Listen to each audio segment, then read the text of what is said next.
বাঁকুড়া বিষ্ণুপুর থেকে মাটির এক জোড়া ঘোড়া নিয়ে এসেছি। তো সেই ঘোড়াটাই এখন আনপ্যাক করছি। তো এটা কি অংশ? এটা বোধহয় কানগুলো ঘোড়াগুলো মনে হয় 3টে পার্টে ভাগ করে দিয়েছে, পুরো এরকম বিচুলি দিয়ে র্যাপ করা। আমি মাত্র এটা আনপ্যাক করলাম, পুরো বাঁধা ছিল। 10 কেজির কাছাকাছি ওয়েট গেছে এটা দিয়ে। এটা আনলাম, দেখা যাক কেমন অবস্থায় আছে।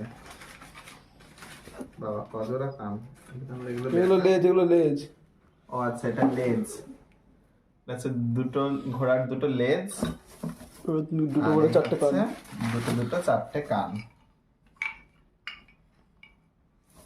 4টে কান আর দুটো লেজ। সুন্দর।